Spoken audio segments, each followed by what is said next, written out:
Hey guys, it's Mel. Welcome to my channel.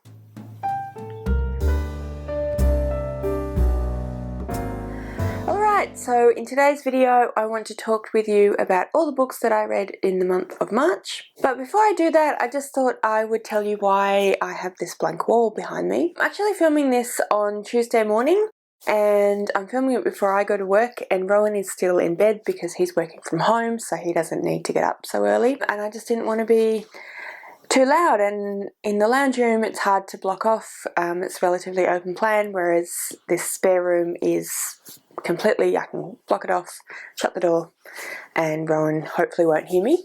Yeah, so this is the spare room. It's currently also Rowan's work from home office, but we're in the process of sort of rearranging, and eventually this room will be the library, so I'm really excited about that. But anyway, in the meantime I have a blank wall instead of books, but I do have a bunch of books to show you, so let's get into that. So like most of you, I would imagine, March felt like the longest month on the planet, so I've kind of feel like I don't really even remember what I read during March, but luckily I have my reading planner. Alright, so I have my monthly TBR for March.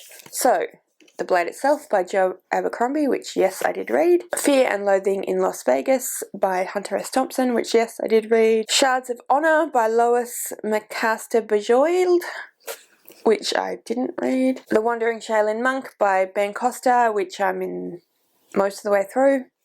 Cradle by James Patterson, which I read. Queen of Nothing by Holly Black, which I read. Skyward by Brandon and Sanderson, which I'm in the middle of.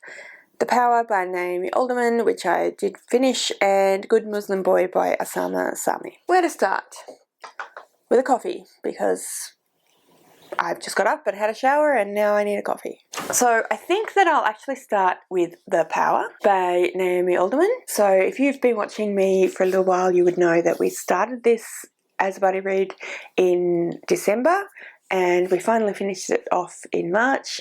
So it took a while because I'm buddy reading with my two friends Max and Rachel, and we're all quite busy, but Max is particularly busy. She's a lecturer at a university. She has two children under the age of 5, so yeah, she's got some pretty full-on stuff going on, and it just wasn't a priority for her. But we eventually did finish it in March, and it was just amazing. It's definitely one of my favourite books of 2020 so far, and I kind of feel like it's working its way into my favourite books of all time. I just thought that it was really, really clever. I thought it was a really interesting idea.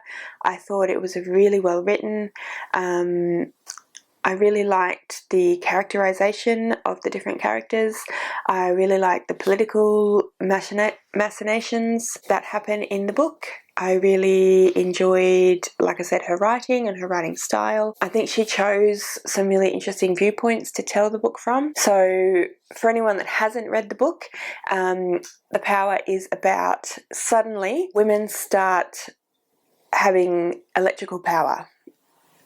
So they have these sort of, they call them skeins or skeins, which is sort of a sack on their shoulder blades, which actually contains some kind of electrical conductor, and through their bodies, through their arms, they can actually conduct and control electricity. Women around the world suddenly find out they have this power, and then all around the world, women from under the age of about 40, just all of a sudden they all have this power, and it completely allows them to take total control over the world.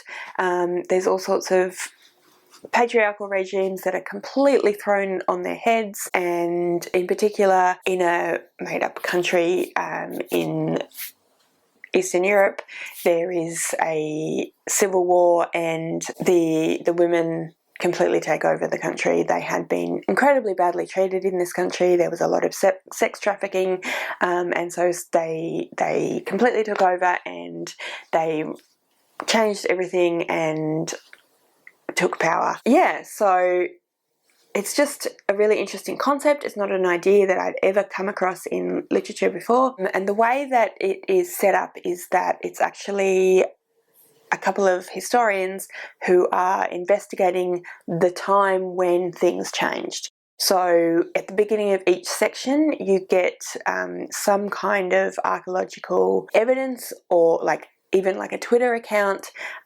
stone tablets, all sorts of things that talk about from the time when this was all occurring. And you get these two historians discussing the nature of what happened and the nature of the world as it is now. It's been about 2,000 years since the thing happened, how the world is now, and it's completely flipped on its head. It's very much a matriarchy. Women are in total control. Women are the strong sex, men are the weak sex, and it's just a really interesting the way that that's flipped on its head. And because it's been 2,000 years since everything occurred, and it's been 2,000 years of women being in control, of being a matriarchal world, these people are talking about, was there ever a time when women weren't in control? And there's been some suggestions that that is the case and it was flipped at some point, and they're like, oh, that would never happen. Of course, that's not the case. And it's just really interesting. Yeah, like I said, I just thought it was really well written. The main perspectives, so during the actual storytelling itself, you are in real time, and you've got four main perspectives. So you have Ali, you have Roxy, you have Margot, and you have Tunde. And Tunde is the only male perspective that you follow, and he is a photojournalist, and he's somehow kind of winds up in a hotspot for when things started, and so he becomes sort of the journalist who is on the ground and who knows who has his finger on the pulse and who knows everything. So he becomes a really famous journalist, and he travels around the world and he gets involved in lots of different situations and reports on them. So his perspective is really interesting, and it gives you a different idea of what's going on. I don't want to give too much away because I don't want to give you spoilers. I'd like you to read it if you haven't, because I thought it was great, but also, you know, I don't want people to feel spoiled, so I won't go into any more detail. But yeah, it was just amazing, and I absolutely loved it. So that was the first book that I finished in March. So as you probably know, my friend Hayley from Hayley Reads and I have been buddy reading the Folk of the Air trilogy. So in March we finished off Queen of Nothing, and I thought that this series was great. I really enjoyed reading the series. I really liked her way of portraying the fairy world.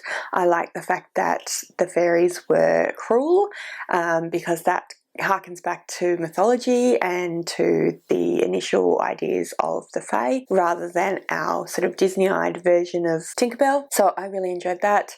I thought that it was a fantastic ending. I have heard a lot of people say that the Queen of Nothing was a letdown for them. I didn't find it that.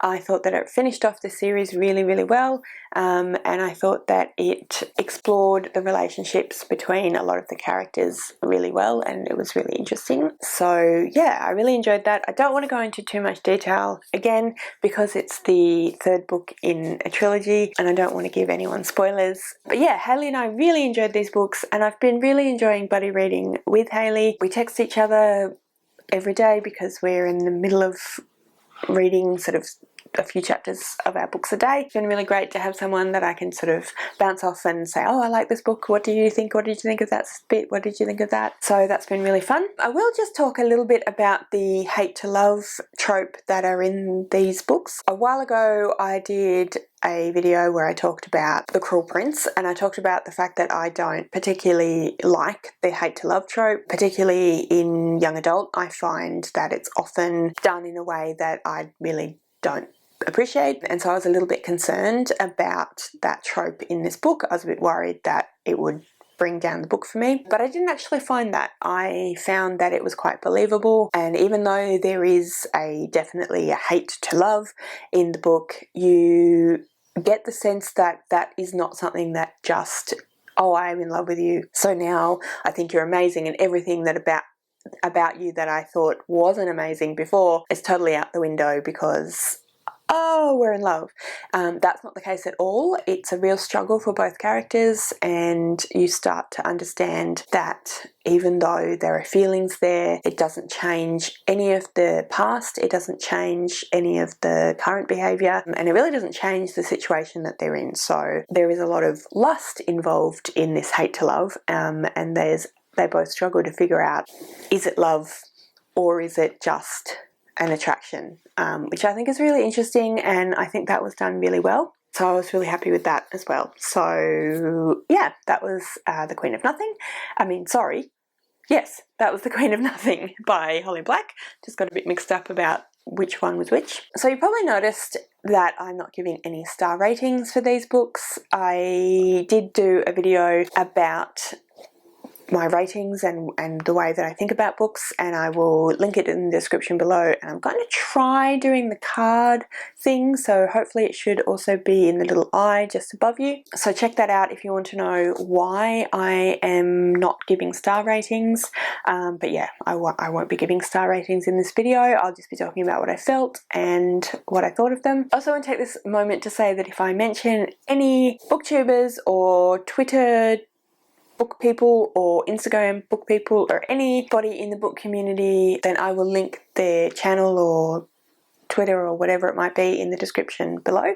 So please check them out, because anyone that I do mention in these videos are people that I really enjoy their content, so I would definitely recommend.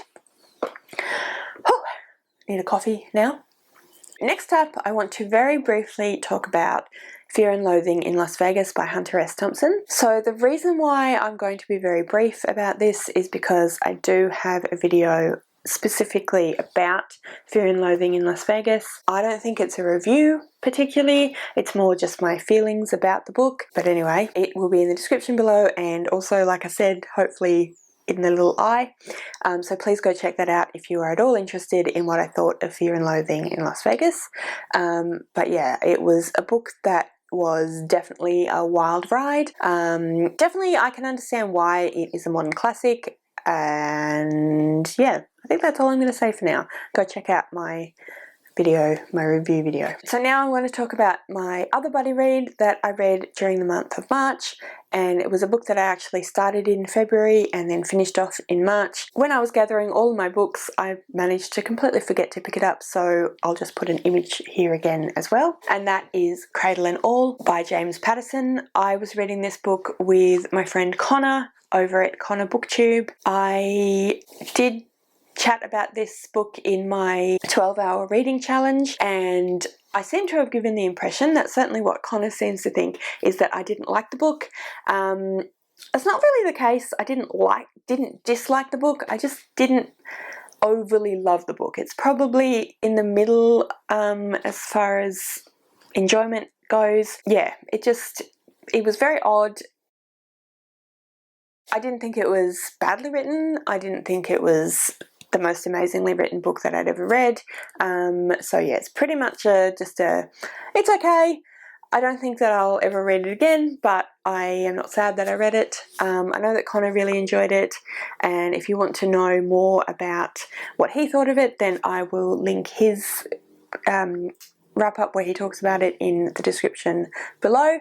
And again, I'll try the little eye thing, so it should be there as well, hopefully. I'll just leave it at that. So that was Cradle and All by James Patterson. My battery is flashing to say it's very low, and I do not have another battery, which I was going to sort out before all of the stay-at-home started happening because of the coronavirus. So I haven't sorted that out yet. I'm going to try and get through this video quickly now, but we'll see how we go. Anyway, the next book I want to talk to you about is The Blade Itself by Joe Abercrombie. So this is the first book in a trilogy, the First Law trilogy. This is a book that my partner Rowan really, really loves. It's one of his favourite books. I really enjoyed this book, but it took me a little while to get into this book. So it took me a little while to really find my enjoyment with it.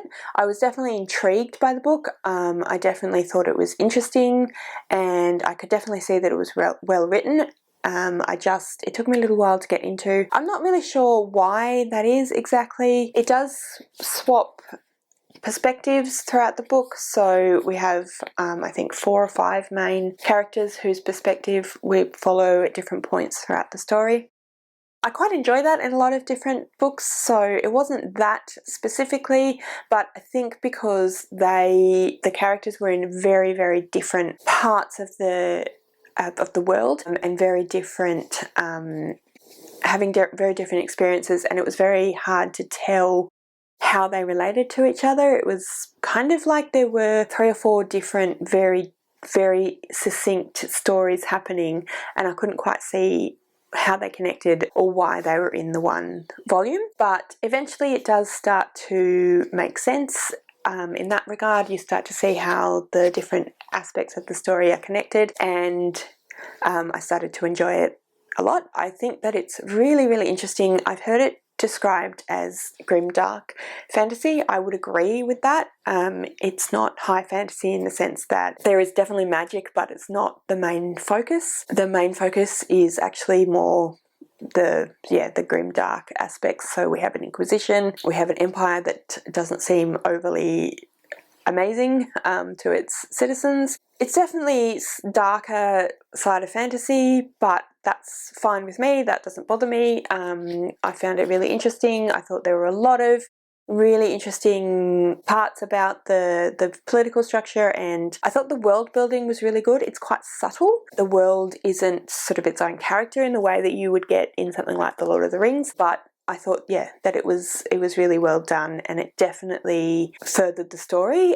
It's paced really well, and because you have those different perspectives and points of view, it's actually really, a lot of times I find that narrators that do that, it can be touch and go for me because, authors I should say, it can be a little bit touch and go for me because sometimes they do it really well, and you definitely feel that you've got different characters, and then sometimes they don't, and so you can sort of, it feels like it's the one narrator, even though it's supposed to be different perspectives. I did not feel that with this one. I definitely think that he gave you a distinct character in each of the points of view, which I really appreciated. And I just thought that it was really well done. I thought that the different perspectives were really well written. I was very intrigued by what was going on and what the point of the story was. Because it's the first in a trilogy, I definitely am aware that I don't really know what the point of the story is. So I will be reading the next one, When They Are Hanged, relatively soon. The Blade Itself by Joe Abercrombie, definitely recommend if you enjoy fantasy.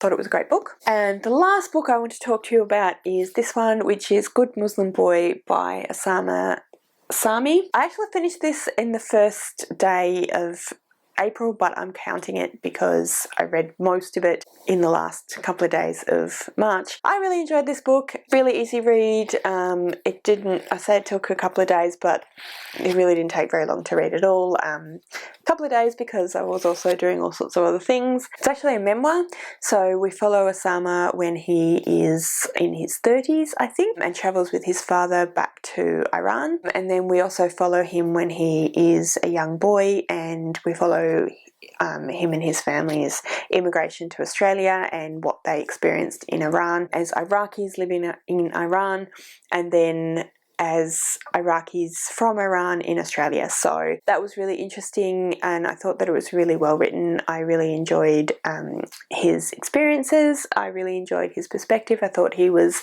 an interesting character, and you learn a lot about what that would have been like about being from the Middle East and living in Australia, and you learn a lot about the experiences of people living in Iran and Iraqis living in Iran. Definitely an interesting look into multiculturalism and the world and war, and I just thought that it was really interesting and I really enjoyed reading it. Definitely would recommend. And again, another book that I didn't grab, but quickly before I finish up, I just want to say that when we finished The Queen of Nothing, Hayley and I decided to read Skyward by Brandon Sanderson, which we're both really enjoying. So we're halfway through that one, and I imagine that I will continue really enjoying it, and that we will probably read Starsight, I think, is the next one by him. So That's another book that I read some of in March and I'm still reading. So anyway, that's it for the books that I read in March. My camera is flashing at me, so I really need to finish off. Before I go though, I will just say that if you have any opinions about any of the books that I read during March, if you read them and you enjoyed them or didn't, please comment below and let me know. I'd love to know what you read during the month of March, so please leave that in the comment as well. Also, before I go, I do want to mention that I have another channel which is a parenting advice and ideas channel. So I'm focusing on homeschooling at the moment and different ideas to help parents with homeschooling because we're all stuck at home. So if you are a parent who is looking for some ideas, please go and check out that channel. It is in the description below, and if you have any questions or comments, then obviously please go there and leave those there. I also am leaving my Twitter handle in the description below as well, so if you need to talk about anything at all during this trying time or at all in general, please do go and find me on Twitter. I'd love to chat with you. Thank you very much for watching. I really hope that you enjoyed this video. I really hope that you are having a good day, that you are as safe and happy as it is possible to be in this time. And yeah, thanks again for watching. If you like this video, please give me a thumbs up. Don't forget to subscribe to my channel, and I'll see you later.